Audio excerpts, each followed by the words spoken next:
is Louis Goodman. I'm the host of the Love Thy Lawyer podcast, and today I thought we would do something different. Have a roundtable discussion with a couple of practicing attorneys to discuss some of the issues that are in front of the courts these days. One attorney I'm speaking to is Nabiel Ahmed. Nabiel, welcome back to Love Thy Lawyer. You've been here before, and we had a great interview. I think you were the first person that I actually interviewed for the podcast. I also have attorney Matt Fregi on the line. And Matt, we do not know each other. This is the first time that we've met, and it's a pleasure to have you, and thank you so much for being here. Matt, let me start with you. Can you briefly tell us what sort of practice you have and how long you've been doing it and where you do it? I do primarily criminal defense based out of Contra Costa County, but I go all over California. I'm actually beginning a trial in Lake County next Wednesday. And where are you talking to us from right now? Pittsburgh, my home. Nabiel, how about you? Where's your practice? What sort of work do you do? Louis, good afternoon, and thank you for having me again. It's certainly a pleasure, and I'm glad to be here. My practice is in San Ramon, California. That's where I'm currently based out of right now. I also have offices in Oakland, California, and that's where I basically started my private practice from 2008 to 2019. I consider myself an East Bay criminal defense attorney. That includes Alameda and Contra Costa counties, and I've expanded my practice a little bit to cover areas slightly outside of just criminal law. And where are you talking to us from right now? Well, I'm in my office in San Ramon, California, and right behind me is my patio and some of the lovely scenery, the trees that I have behind me. There's I believe it's San Joaquin Creek is right behind me, and we have rooster, all kinds of wildlife. It's amazing. And when it hails, it's just absolutely beautiful out here because it looks like it's snowing, and we have views of Mount Diablo as well. So I love it here and happy here in San Ramon, California. Also loved Oakland, California. I'll probably be back spending half my time, between locations.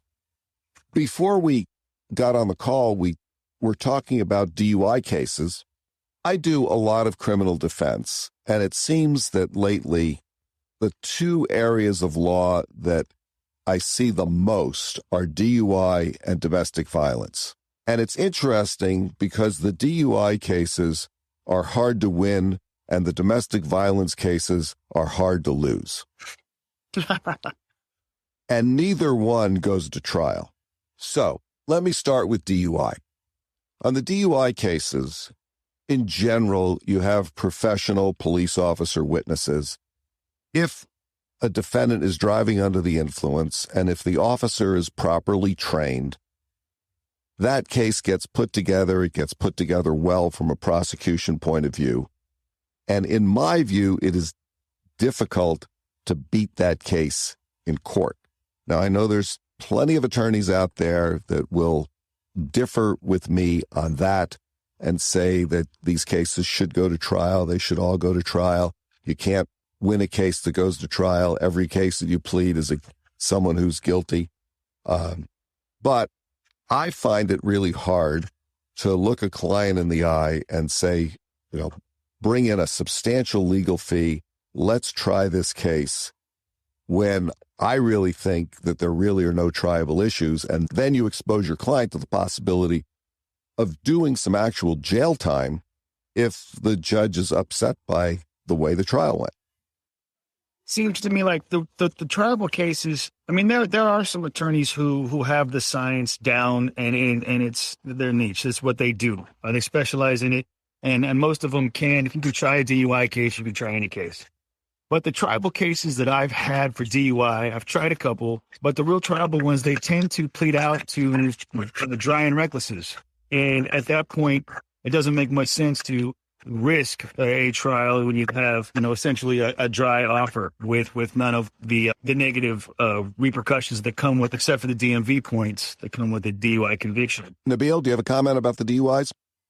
Yeah, absolutely. I believe the last DUI trial I had was a DUI causing injury, significant injury. It was here in Contra Costa County, and it was back in, I believe, 2019. My client, he was At one point, he was a principal at high school in Richmond. He was mainly an administrator type towards the end, and I believe he had some affiliation with the athletic programs there. I think, namely the football program. And unfortunately, it was Halloween, I think 2018, that he was driving to his home after visiting Taco Bell, and on his way home, he was driving down one of these main thoroughfares late at night, poor lighting, and there happened to be a trailer park that happened to be on the left-hand side of the road, an open trailer park. And unfortunately, an individual who we believe who was under the influence at the time had rode a bicycle out of this particular trailer park. And it was a little bicycle. It wasn't a bicycle of regular size. My client was driving a larger truck. And this man, he was actually about my age now, about Matt and ours, about 40 years old. And so basically this guy, he's under the influence. He rides this gosh darn bike right in front of my client's vehicle. And so my guy hits him, smacks him, significant injuries, life-threatening injuries, unfortunately for this poor individual. And it was my client's first real offense. And his first and only offer was jail, and jail only. But as a misdemeanor. And so, I wanted to resolve the case. I was like, hey, buddy, 15 days. You can hang in there, right? And, he was older. He was about 70 plus, and he just wasn't going to do it. And I believe he got an offer from, the judge who I did work with. I was, at the time at the public defender's office way back when I was clerking over there in Contra Costa County, I think. And he's like, okay, sir, you're not going to take this deal. This case is going to trial. And best of luck. So did you go to trial, Nabiel? You say I did. And so, then not guilty, friend. But anyways, so the guy gets off. And then some of my kinder colleagues were saying, well, the jury just felt sorry for you because that was some point felt sorry for you. Say it again. What was your defense? Deer crossing the road. But me, you can't blame me. Hey, man, the guy on the bike was just like a crazy deer running across the road. You can't really blame him for that. He was traveling the speed limit. And then, the guy was at a low eye level, and it was, obviously he wasn't driving in, he wasn't crossing at a crosswalk or anything. So legally, he was just, he was drunk, he was high, and unfortunately, he wasn't caring for his own safety. So even the bicyclist, not the principal. So I'm the principal. But what about your client? What was he drinking at the Taco Bell? The last time I was at Taco Bell, they weren't serving alcohol. No, he was at a 0.10, I think a 1011, something like that. And so it was close. It was real close. It was just a little bit over the limit. Maybe I just had a 10 even, the 1011, somewhere around there. And the jury acquitted him of everything. Everything. Well, you did a great job there, counselor. Well, thank you there, Mr. Goodman. Now, here's the kicker. So I won't, so everybody at home knows I'm not, probably part of the reason why this didn't work out for the prosecution is, and it's very tough. And a lot of times, when you're trying cases, and you're talking about this, Mr. Goodman, and it goes back to trying DV cases when you said that trying DV cases are hard to lose if you're the prosecution, maybe? I don't know. But we'll talk about that. Hard to lose the prosecution if you don't have a witness. Right. And so in this particular case, the guy, he was homeless, addicted, whatever, injured. He never showed up for trial, but his mother did. His mother came and testified for him and described his injuries. That's how they proved great bodily injury, but we never had the guy. And I think that's what perhaps, the jury really kind of took the side of. How did you finesse your way out of the per se count, the 23152B? If he's a 0.10, did you? Did we do that? Yeah, no. Yeah, we did do that. Excellent question. Well, you were only at the trial, Nabiel. No one's expected you to actually remember it. Yeah. Yeah, I know. Location, your likability. I don't know. That goes along. I don't know. How could you vote against him? Yeah, for those of you who are listening to this, it's audio only, but I can see, as we're sitting here speaking, the three of us can see each other on the computer. And, you know, you'll just look at Nabiel and you go, how could you vote against that face? It's practice, Lewis. Yes. Now, let me just kind of continue with my thought here, since you've proven me wrong on my first thesis. But on the domestic violence cases, I say that they're hard to lose from a defense point of view, hard to win from a prosecution point of view, because most of the time, the victims don't want to come to court. And when I was a prosecutor, it would drive me crazy that we'd work these cases up. We had sometimes some, relatively serious injuries, and the victims would either not show up or they would come to court and ask the judge to dismiss the case. And, it would drive me crazy as a prosecutor. Now, of course, as a defense attorney, that's great leverage on the case, because obviously if there's no witness, there's no case. And it just sort of makes me think about the whole domestic violence situation, because as a citizen and as someone who thinks about these things and kind of cares about people, I see domestic violence as a huge societal problem. But it's also quite obvious to me that the criminal justice system isn't very well equipped to really solve that problem. So I don't know. What do you guys think? Matt, let's hear from you. Sure. I do think that the courts are ill-equipped in that it is, a lot of times it's obviously necessary. There are times when they're essentially imposing themselves in the private lives of people who, and they're doing it in a systematic fashion. And I think a lot of it stems from the 1994 case, the old O.J. Simpson case, where you saw it definitely needed reform of the domestic violence laws, but as happens a lot of the times, they overcorrect. So now there is no nuance. It's they have to arrest somebody if they respond to the scene. The 097 terms, they're unforgiving. And so a lot of times I do think that they end up causing as much problems as they solve, the law as it is now. But again, it's a necessary evil, because the flip side of that is there is a cycle of abuse, and people do, end up getting hurt, and things do end up progressing. Well, let me just follow up and ask about this.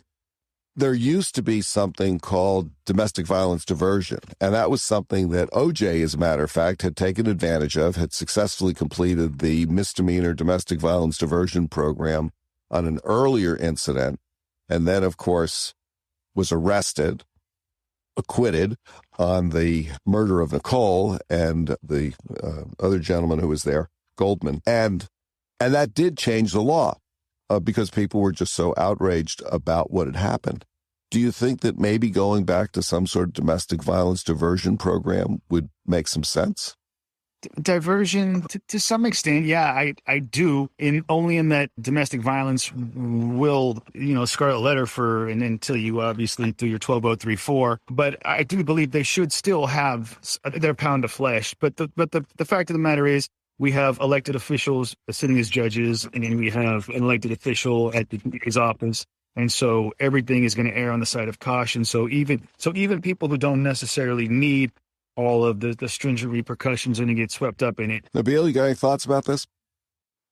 Yeah, I think that the courts and the DA's office and the attorneys are in a pretty good position to judge what's going on. And I think that the amount of cases that they see and the variety of the types of domestic violence that they see does put them in a unique position to be perhaps some of the best judges in terms of what should happen to a particular individual who is perhaps convicted of domestic violence, or what should happen to an individual who may have been engaged arguably in active domestic violence, and maybe they should or should not necessarily be run through the criminal justice system just yet. And so domestic violence will not go away at any point in time. So Matt, you have been in a couple of trials recently. Can you, without revealing any state security secrets, tell us what you've been trying and how that's been going for you? Sure. I just finished a 2-victim child molest case, was what it essentially was, spanning over 25 years with some interesting issues. One of the victims came forward when she was 16, about to be 17. And I said, Mom, I've been molested since I was 11. And that kickstarted the case. They interviewed her, obviously, got her statements, multiple statements, had a forensic exam done on her and gathered some evidence there. And then the client was affluent, so they posted an ad in the paper stating that, a flyer and press release stating who's been arrested and the other victims are around, please come forward. This gentleman's had access to thousands and thousands of children over the past 25 years. And out of the thousands and thousands, one came forward from 25 years ago with a story somewhat similar to the recent one. And then in the interim, winding its way to trial, the most recent victim passed away. So, there was there's really good legal issues for the case, not too great factual issues.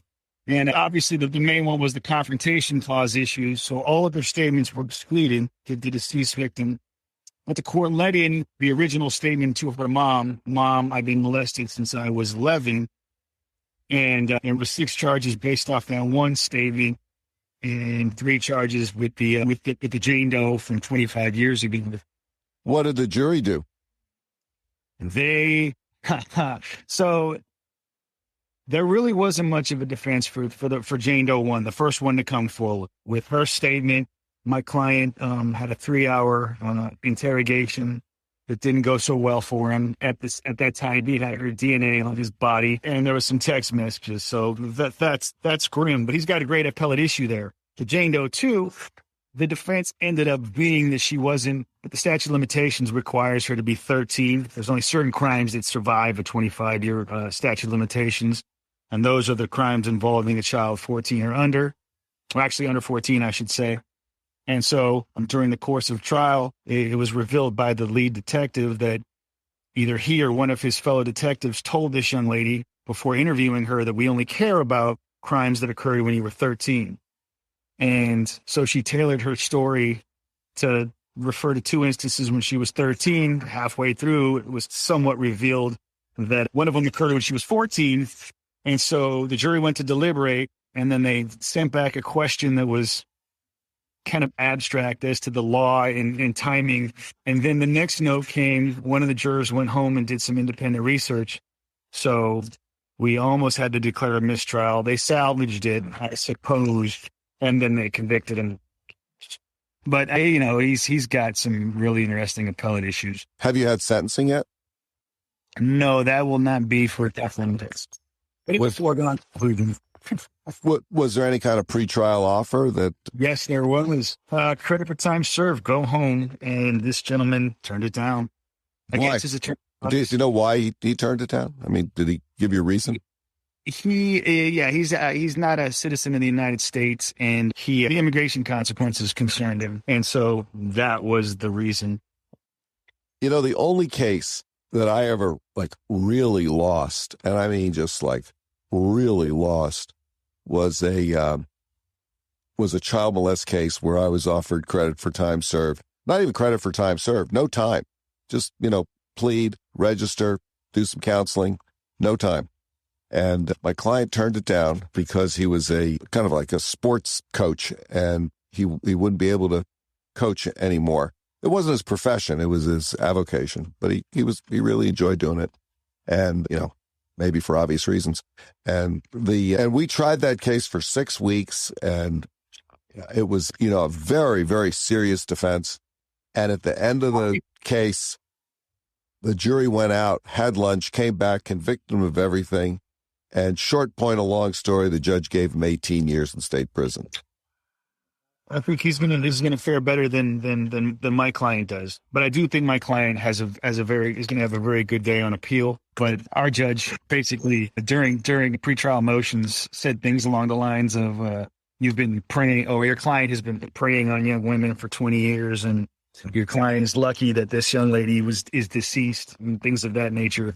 So we kind of knew that, the presumption of innocence from the judge's perspective had gone out the window very early on. So I think what's going to happen sentencing wise is a foregone conclusion. It's a life case, obviously. Yeah, those are tough, Moose. That's tough. 18 years. That's tough. From no time.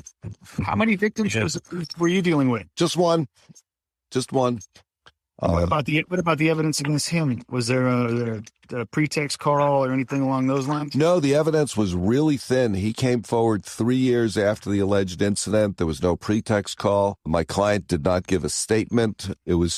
Kid came in, and he was just a good witness, very believable. Jury really liked him, and that was that. Well, I thought what was toughest about this case was that Jane Doe 2, despite the fact that it was clear that she was lying about her age, really had no axe to grind. There was no reason for her to come in after 25 years and make these accusations against my client. I couldn't think of any potential motive for her to do that, to attack her. However, there was, it's interesting, there was some impeachment material with regards to this Jane Doe, where she would go into car dealerships and sit down with the sales manager, negotiate for a car, agree to pay a large sum down payment, obtain dealer financing, would write a fraudulent check to the car dealership, obtain financing using fraudulent information, drive off with the car.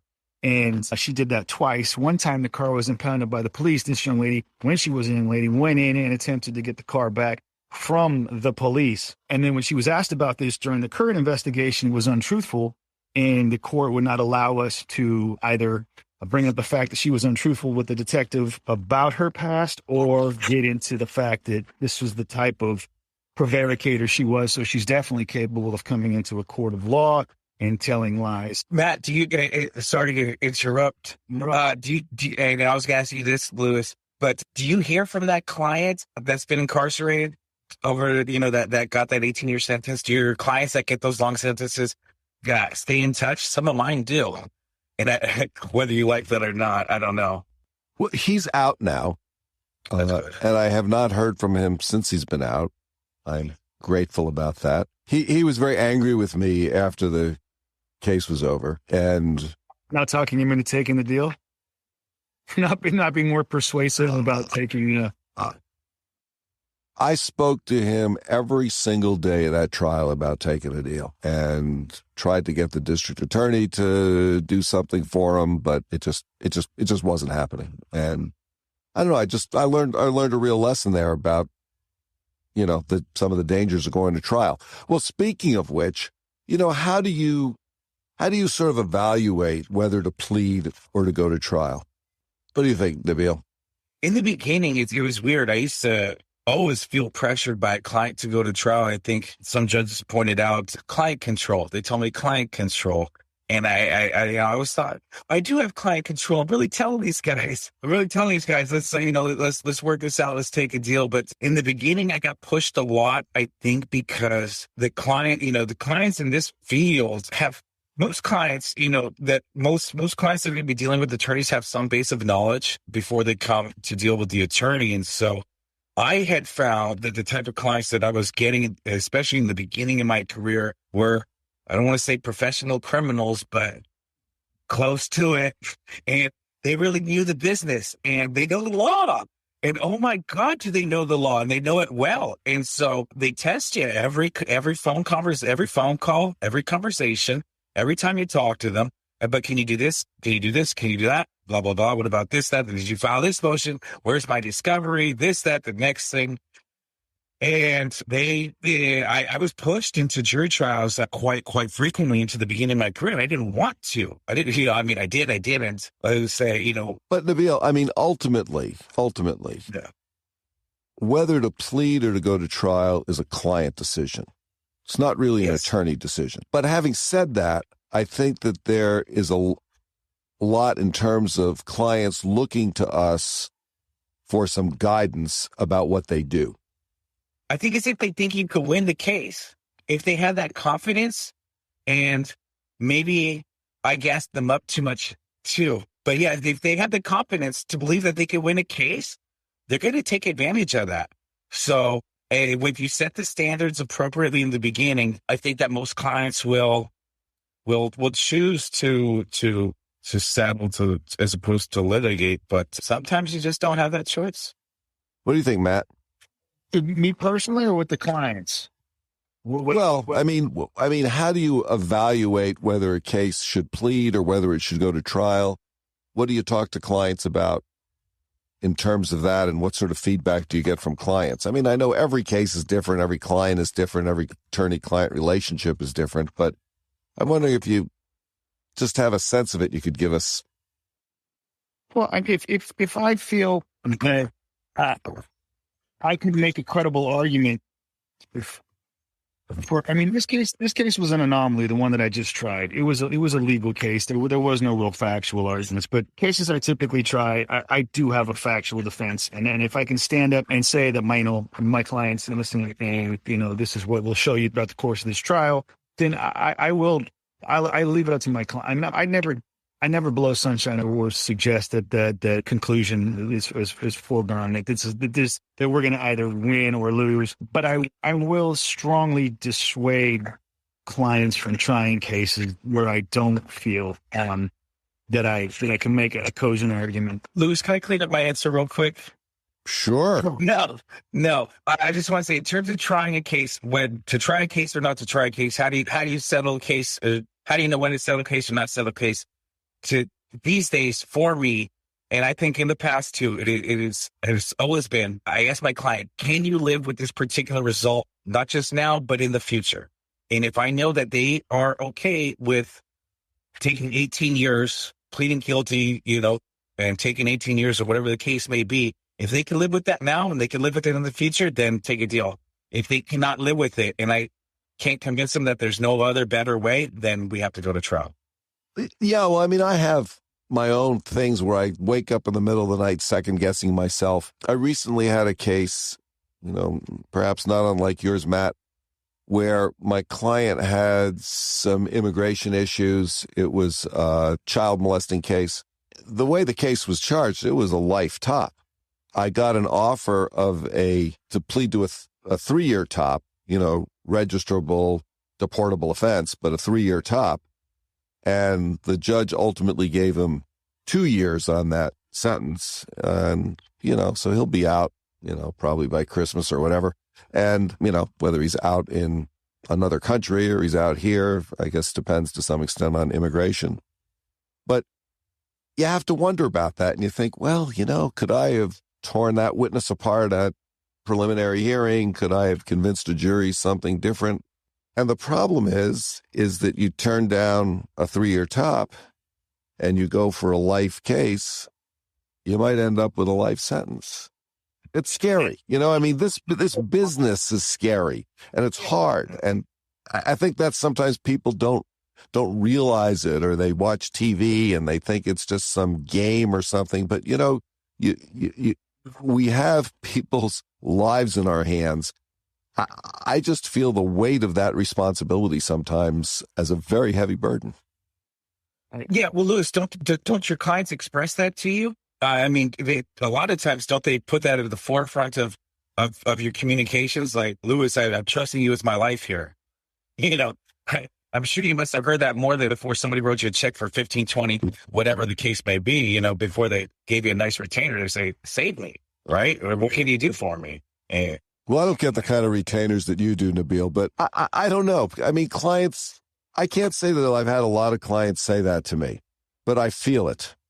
I feel it. Matt, anything else on that? Yeah, no, just briefly, the thing that I'll tell them is, you got a 5-year offer or whatever it is, and subtract the good time, work time if there is any, if there's some violent crime, but it's not that much. And you just ask them, when that day comes, are you even be okay having to sit longer than that? That day, you're going to kick yourself in the ass that day. If you're convicted, that's the day you wouldn't be getting out. And, I don't really ask them whether they're good for it or not. I mean, they usually know, but, and that's their personal choice. Some people just have an impossible time with accountability. And I see it a lot more with child molest cases. Yeah, they're the worst. They're the absolute worst. They have a difficult time. Yeah. For me. Yeah, and they honestly, I'm not sure whether they don't believe they should be punished or they just can't grasp the fact that they did what they're being accused of. Because a lot of times they despise child molesters people as much, if not more, than the rest of society do. So I don't know what the psychology is with them, but yeah. And then you have people who just don't want to be held accountable for what they did. but it's ultimately their choice. But again, as far as I'm concerned, if I can't get behind their case or from a trial perspective, I'm not going to be the one. I'll pass on somebody else. I'll give them back their entire retained as well. Yeah, let's talk about that for a minute, because I've lately given back a number of retainers, full refund. I've called the client and I've said, I just think that you need to find an attorney who may be a little better fit for you. I want you to find a new lawyer. I'll give you back every dime you've paid me. I wish you the best of luck in this situation, but I do not feel that I'm the right lawyer for you in this circumstance. And I'll tell you a quick story about the last time I did that. I had a client charged with some very serious felony cases. The district attorney around Christmas time just basically, I think, made a mistake and said, well, if he goes to some counseling, we'll give him a 1-year deferred prosecution. Those are Christmas offers. It was a Christmas offer, And I call my client. I go, hey, yeah, sweet. And he goes, I'm not doing that. I am not doing that. And I go, well, what? He says, well, because going to counseling is it's like admitting guilt, and I'm not admitting guilt. I said, well, no, you're not admitting guilt. It's not even a deferred entry of judgment. It's just go to some counseling. Everyone could use some counseling. I could use some counseling. Let's just kick it a year and do some counseling, and we'll get it dismissed. And he absolutely wouldn't do it. I said, fine, find a new lawyer. I'll give you your money. Proceed, yeah. How can I do any better than that? I mean, how can you, Yeah. That's rough. That's rough. Well, essentially, the guy's asking for a trial. And, yes. Yeah, he's just not living it. If that client were mine and it was a case that I thought that there was legitimate issues, I'd have no problem taking his money and trying to face them. He's stubborn, and it sucks that he turned that down, and he's an idiot for that, regardless of how things pan out in the long run. But if it's a case that's triable, was it not a triable case? In my view, it was not a triable case. Yeah, then I would punt too. I would not do that. I would not walk somebody to their funeral when they have a get out of jail free card, and I say that in the wake of my trial where my guys had a credit for time served offer. And now he's going to be sentenced to life. It is those stubborn clients that actually wind up becoming the most memorable cases, because it's those stubborn clients that make us do the most work, and where we have to sometimes find creative legal arguments because those stubborn guys just won't leave you alone. And I don't know why sometimes I have clients like that. I can count on that. Every couple years or so, I will have a client who knows how to stay in contact, who attempts to stay in contact with me 24 hours a day or close to it. And they are highly educated. They're very intelligent, and they kind of pretend to help me with the work. So I will just go with it. But those are those cases just, they stick with you. And I can think of, a lot of the cases I can remember is because the client was stubborn and the case wasn't resolved, and we were forced to just uncover every stone to make that stubborn person go away. I've had at least 50 calls from people in custody who have heard from other people in custody or read these things themselves, that there's all these new laws that apply to every single case, and are going to benefit them significantly. And I'm like, it doesn't mean anything to you, buddy. It's not retroactive in that regard. Let me move on to another issue, which is right now in Alameda County, we have 4 individuals who are running to be district attorney. And come January 1st, 2023, we are going to have a new DA in Alameda County. And all 4 of them claim to be progressive-minded candidates and say that they will be progressive-minded district attorneys. Now, Matt, you practice in a jurisdiction where there is someone who claims to be a progressive-minded district attorney, and I'm wondering how you think criminal prosecution and the court system is going to look like going forward if we do, in fact, get a progressive-minded DA, or will we? Even though that's kind of what they're advertising themselves as.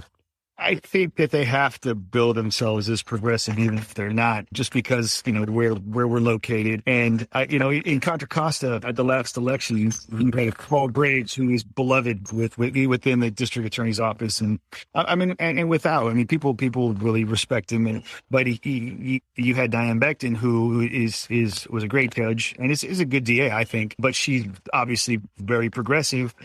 How has that manifested itself in Contra Costa County? It depends on who you ask. I honestly have no grievances with the way things are being run right now, but I'm also not in the actual DA's office.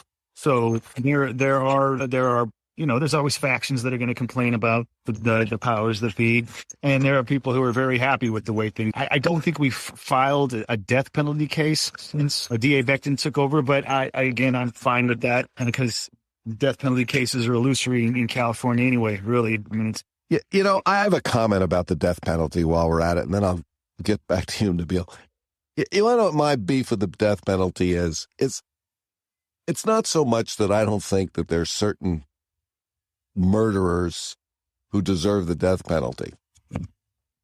But what I really object to is that these dreadful, dreadful criminals are made into martyrs. And all of a sudden, you have people who should be considered criminals, be locked up for the rest of their lives, and then the government wants to take their life, and they become heroes and martyrs. And that's what really offends me. That's why I'm against the death penalty. So you're not really against the death penalty. You're just more against what the death penalty does to people who deserve it.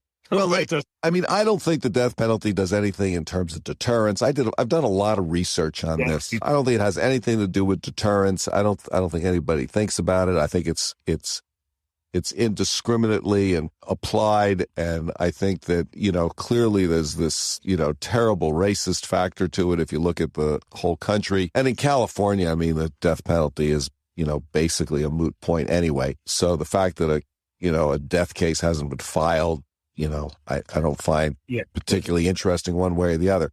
But yeah, I'm just appalled by the way people put these criminals on pedestals only because of the death penalty. My problem with the death penalty isn't with the death penalty itself either, but it's obviously imperfect in that when the Innocence Project came to fruition, there were a lot of people exonerated off of death row. Yeah, that's the huge one. That's the big thing. It's obviously the huge problem because there's mistakes made and innocent people are in jail all the time, but that's, when you can't ever take back. And that's the problem. So, people say when guilt is, without doubt, or they've confessed, whatever, but even confessions we find out are fallible in some instances. So it just doesn't make sense for me that as a civilized society, we need to put people to death. Nabiel, what's your take?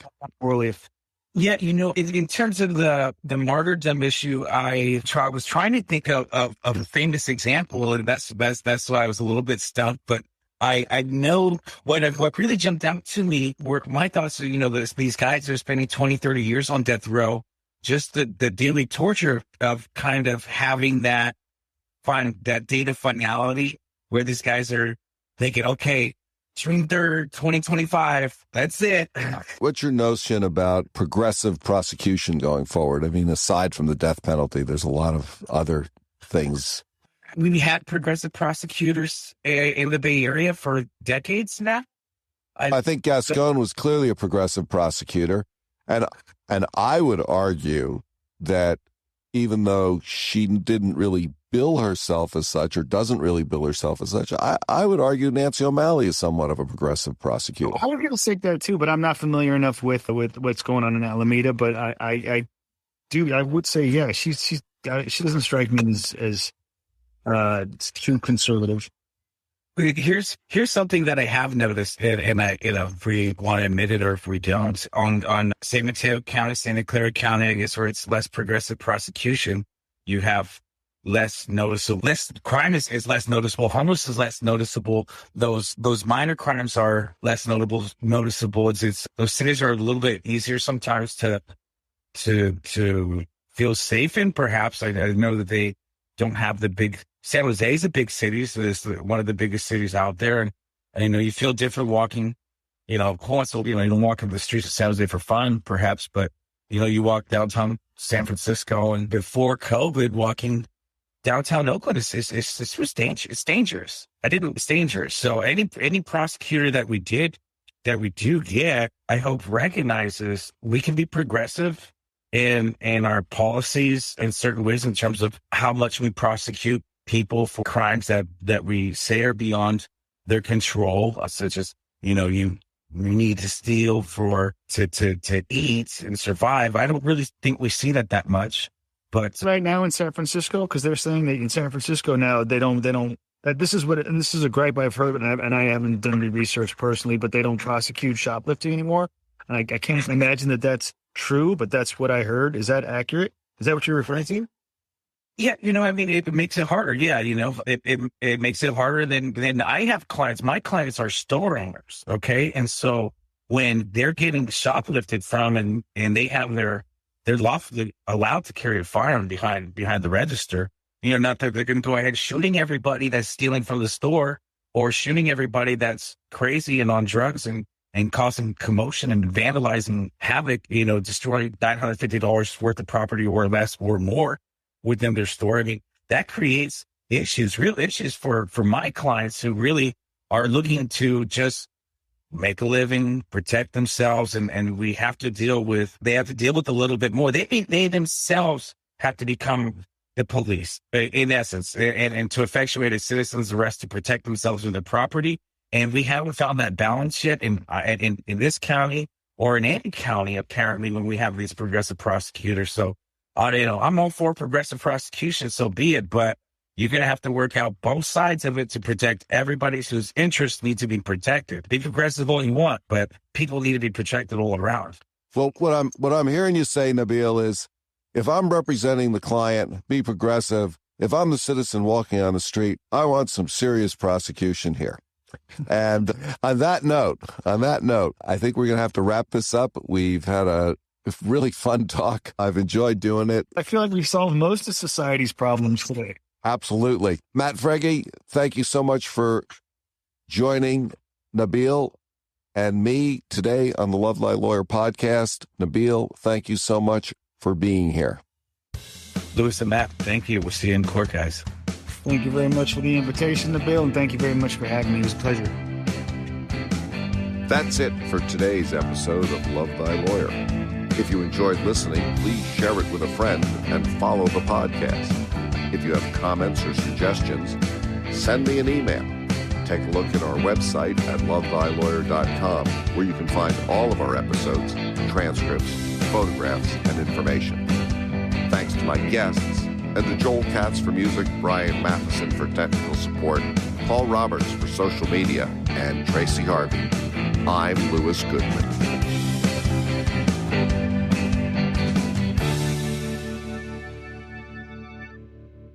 There's always room for the wrong person to get caught up, but that's why we have a system.